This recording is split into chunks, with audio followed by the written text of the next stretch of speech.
जय श्री राम दोस्तों, जय हनुमान। कैसे हो आप सब लोग। आशा करता हूँ आप सब लोग अच्छे होंगे, खुश होंगे और स्वस्थ होंगे। आज की वीडियो में हम बात करने वाले हैं साधना के दौरान आपकी क्या परीक्षा होती है और आपकी साधना सफल हो रही है। साधना सफल होने पर आपको किस प्रकार के अनुभव होते हैं और कैसे जानेंगे कि आपकी साधना सही दिशा में चल रही है। काफ़ी बच्चे मुझसे पूछते हैं कि गुरुजी, क्या हमारा मंत्र जाप सही दिशा में है? क्या हम साधना सही कर रहे हैं? क्या हमारी साधना हमारी देवी देवता स्वीकार कर रही है? तो पूछने से अच्छा तो है आप खुद से जाने कि आपकी साधना सफल हो रही है और आपके जो देवी देवता हैं आपकी साधना को स्वीकार कर रहे हैं और वो आपका मार्ग भी खोल रहे हैं। तो वीडियो को पूरा अंत तक देखिएगा, स्किप बिल्कुल भी ना कीजिए ताकि कोई भी महत्वपूर्ण पॉइंट्स आपसे छूट ना जाए। तो बिना देरी के शुरू करते हैं आज की वीडियो। देखिए, जब भी हम साधना मार्ग में जाते हैं, सिद्धि साधना मार्ग में जाते हैं, तो सर्वप्रथम हमें थोड़ा भटकाव होता है। काफ़ी बच्चों के साथ ऐसा होता है, एक नहीं काफ़ी बच्चों के साथ ऐसा होता है। ठीक है, क्या बाबा जी हनुमान जी को छोड़कर माता काली की साधना पकड़ लूं?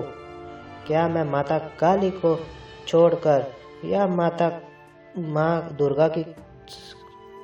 दुर्गा की साधना करूं? माँ बंगला मुखी की करूं? मैं कौन सी देवी देवता की साधना करूं?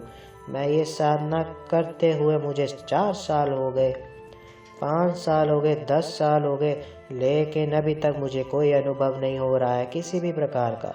तो ऐसा क्यों आपको साधना के दौरान अनुभव नहीं होते हैं और क्या रीज़न है जो आपकी साधना सफल नहीं होती है? तो सबसे पहला रीज़न तो यही होता है कि जब भी आपकी साधना सफल नहीं हो रही है, इसका मतलब आपके अंदर कहीं ना कहीं कमी है। आपका जो तपोबल है ये स्ट्रांग नहीं है। आपका तपोबल, आपकी कुंडलिनी कमज़ोर है। अभी आपका जो ऑरा है वो स्ट्रांग नहीं बन पा रहा है। जब भी आपकी सिद्धि साधना बनती है तो उस समय आप कुछ समय के लिए कोई साधना उठाते हैं और उसमें कोई अनुभव नहीं होता है, बल्कि आपका मन भटकने लगता है।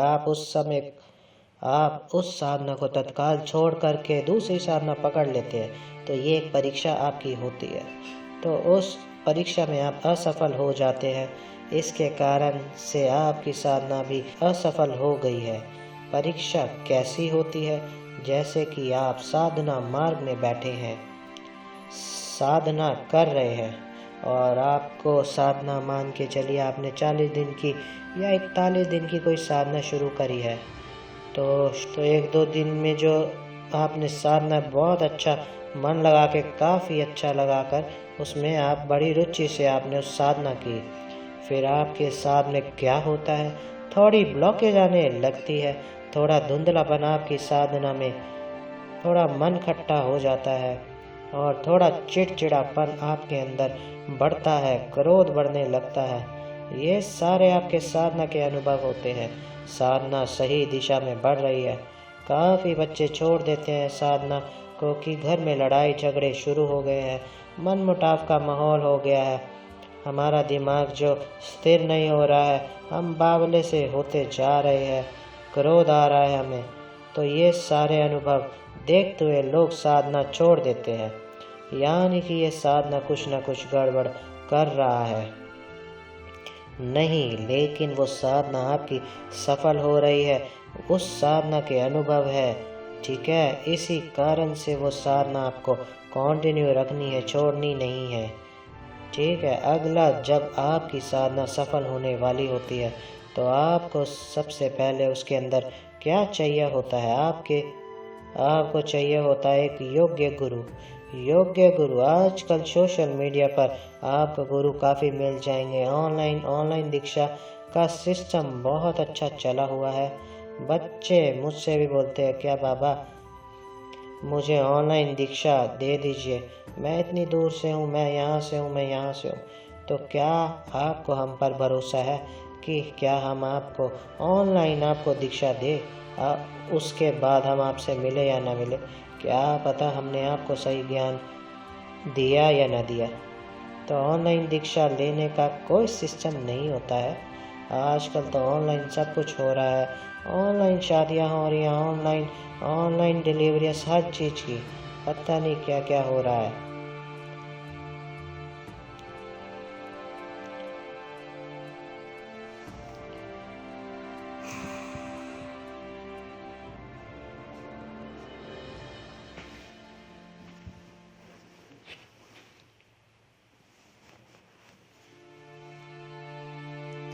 असंभव से असंभव चीज़ें ऑनलाइन हो रही है, तो ऑनलाइन गुरु दीक्षा लेना बेकार है। यदि आप गुरु दीक्षा लेते हैं तो फेस टू फेस ऑफलाइन दीक्षा लीजिए। जब तक आप गुरु के पास नहीं पहुँचे, गुरु आपके सिर पर हाथ न रखे, आपको गले से लगा करके आपकी शक्तियों की पहचान आपको न कराए, तब तक वो बेकार है। क्योंकि साधना मार्ग में जैसे मान कर चलिए कि एक उदाहरण के तौर पे मैं समझाता हूँ। आप किसी रास्ते पर जा रहे हैं और आप गाड़ी से जा रहे हैं और बाइक से जा रहे हैं, किसी भी चीज़ से जा रहे हैं, आपको रास्ता नहीं पता, तो आप क्या करते हो? आप ऑनलाइन आप मैप का सिस्टम मिला हुआ है, तो आप मैप खोलते हो और मैप जैसे जैसे बताता जाता है तो आप उस तरह बढ़ते चले जाते हो। आज के समय पर तो मैप भी कई बार धोखा दे जाता है, देखा ना?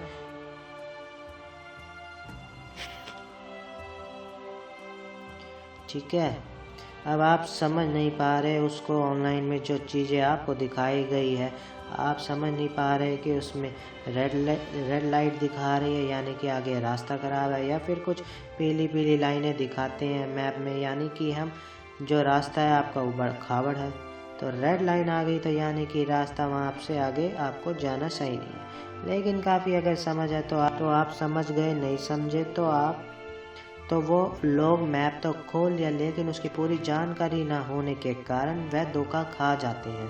तो इसी प्रकार से जब गुरु आपका होता है और आप सब साधना मार्ग में होते हैं तो कितना समय आपको गृहस्थ में देना, क्योंकि साधना के दौरान एक गृहस्थ की जिज्ञासा और ज़्यादा बढ़ जाती है और काम वासना की जिज्ञासा बढ़ने लग जाती है। तो जो मैरिड है उनके लिए तो चाहे मैरिड हो या अनमैरिड हो, कोई भी उनको ये चीज़ें ज़रूरी होती है। अब गुरु आपको बताएगा कि कितना समय आपको अपने गृहस्थ में लगाना है और उसके बाद में कितना समय आपको अपनी साधना मार्ग में लगाना है, कितना समय आपको अपनी पूजा भक्ति में देना है, कितना आपको मंत्र साधना में देना है। ये सारी चीज़ों का ज्ञान आपको गुरु दिखाते हैं, क्योंकि एक रास्ता खोलते हैं। और जिनके पास गुरु नहीं होते हैं, उनके जो देवी देवता होते हैं वो भी उनके द्वार खोलने के लिए आते हैं, उनको रास्ता दिखाते हैं, लेकिन वो समझ नहीं पाते हैं।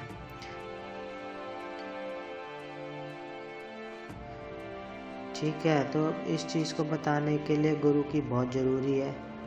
तो सबसे सर्वप्रथम एक आपको सही और योग्य गुरु की आवश्यकता पड़ती है साधना में सफल होने के लिए। जब आपके पास योग्य गुरु नहीं होता है तो आपकी साधना असफल होती है। अगर अगला जैसे कि आपकी साधना सफल होने वाली है, साधना आपकी सही मार्ग पर चल रही है, तो आपको अच्छे अच्छे अनुभव होने लगते हैं, आपकी दिव्य दृष्टि पर दबाव पड़ता है, आपके चक्र एक्टिवेट होते हैं, तो आपकी दिव्य दृष्टि पर दबाव पड़ता है, आपके चक्र एक्टिवेट होने लगते हैं। तो ये सारी जानकारियाँ आपको जब प्राप्त होती है तो आपकी साधना सफल हो रही है।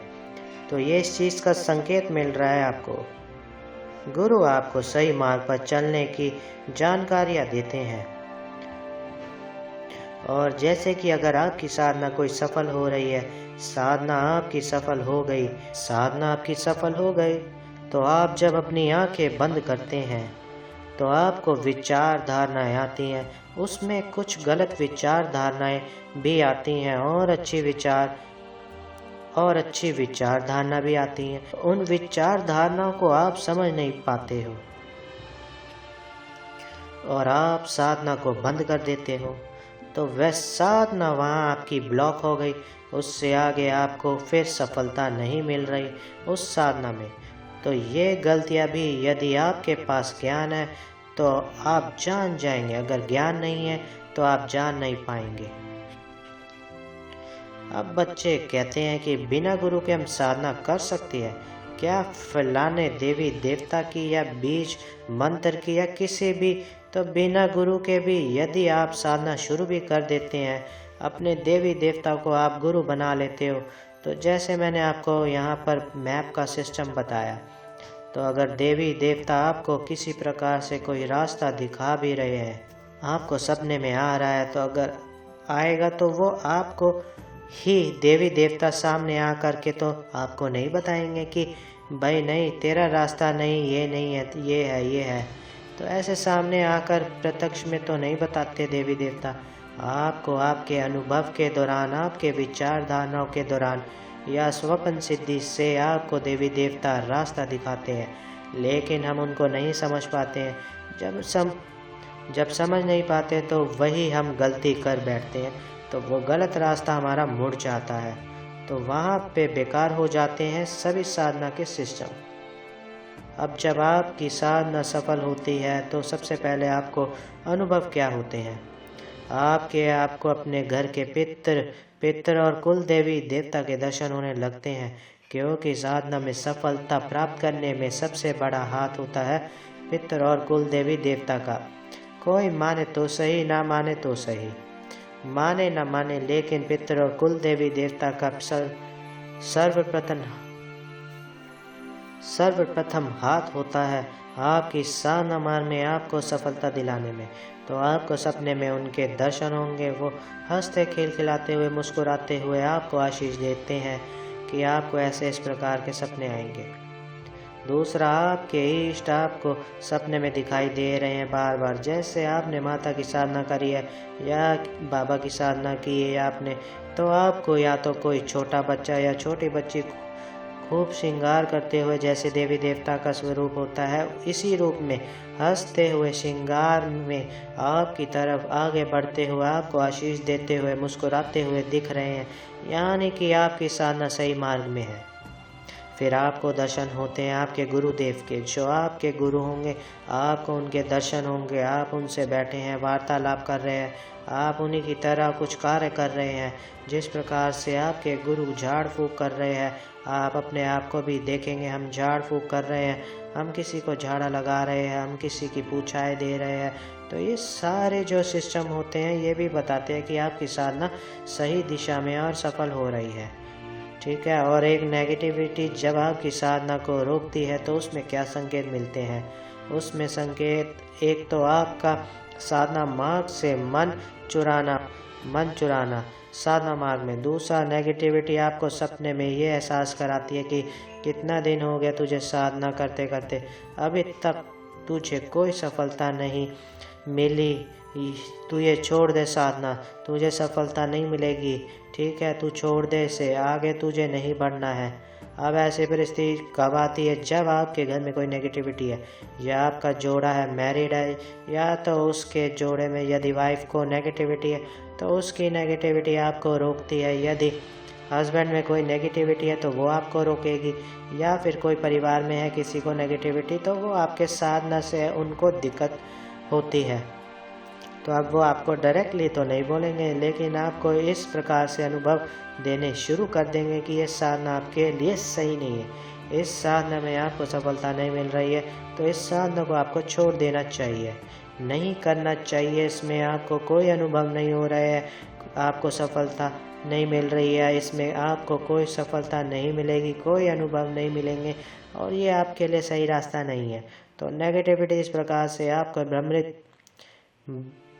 भ्रमित करती है, तो यहाँ पर भी आपकी साधना खंडित हो जाती है। यदि ऐसा आपके साथ हो रहा है तो इन चीज़ों से सचेत हो जाइए, सही गुरु का मार्ग लीजिए, साधना को छोड़ना नहीं है, लगातार साधना करते रहना है, और कंटिन्यू ध्यान, मेडिटेशन, ये चीज़ें आपको करते रहना है, और जाप तो बिल्कुल भी नहीं छोड़ना है यदि साधना में सफल होना है।